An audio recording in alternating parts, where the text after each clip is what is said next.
slamming it into this truck at the end of the block, pushing this truck into the intersection. You can see by the signs, by the stickers, the victim in the case remembers being on this rock bridge. Even when the thunderstorms arrive, doesn't deter the customers. It is rodeo night.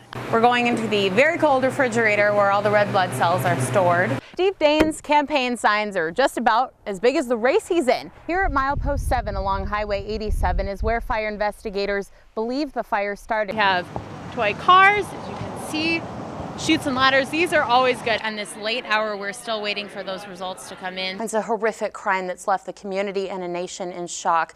Jay Gray joins us now live from Newtown with the very latest. 29-year-old Daniel Brawley is dead, and his wife, 25-year-old Heather Brawley, is now behind bars.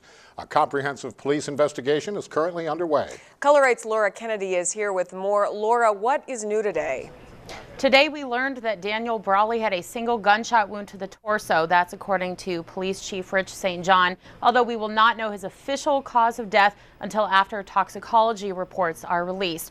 But this burglary turned standoff turned shooting certainly rocked the quiet block of Miles Avenue. Miles Avenue woke up to gunfire Sunday morning. Gunshots woke me up, so I had no idea what was going on.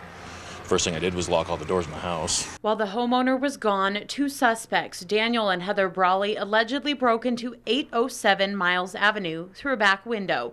A family friend noticed the intruders and called police. The suspects blocked themselves into the house with access to guns, so the SWAT team was called in. We were watching the whole thing out the window. It probably started about 9:30. After several hours, the suspects surrendered, were handcuffed and put into police cars, and then chaos ensued.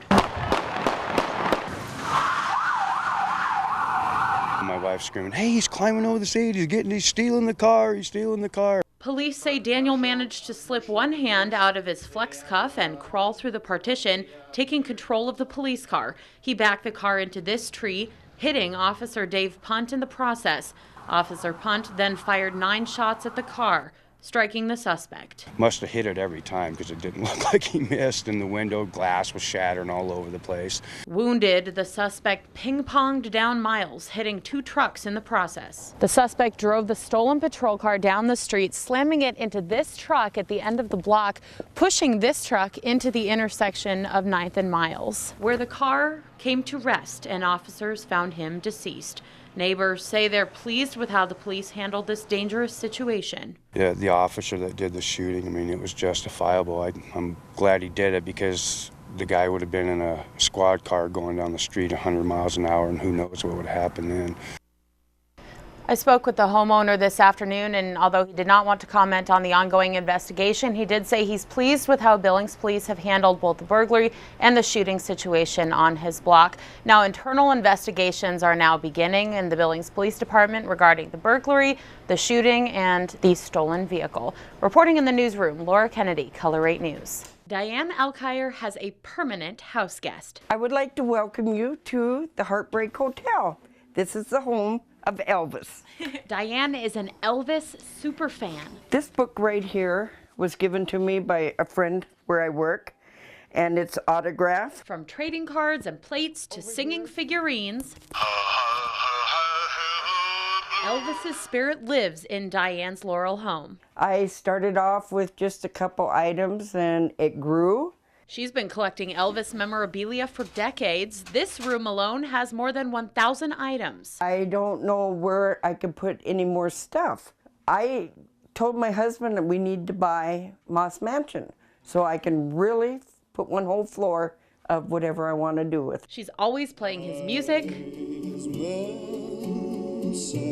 and watching Elvis movies. And you better believe she's visited Graceland. We spent one whole day, just took our time, walked through the house, just sat and just dreamed. Diane is celebrating what would have been Elvis's 78th birthday. So she's spending time in her Elvis room, listening to a favorite song and remembering her idol. He's in my heart, he's in this room, and he never ever will leave. For every friend and family member who helps Diane add to her memorabilia collection, she has one thing to say. Thank you. Thank you very much. Laura Kennedy, Color 8 News.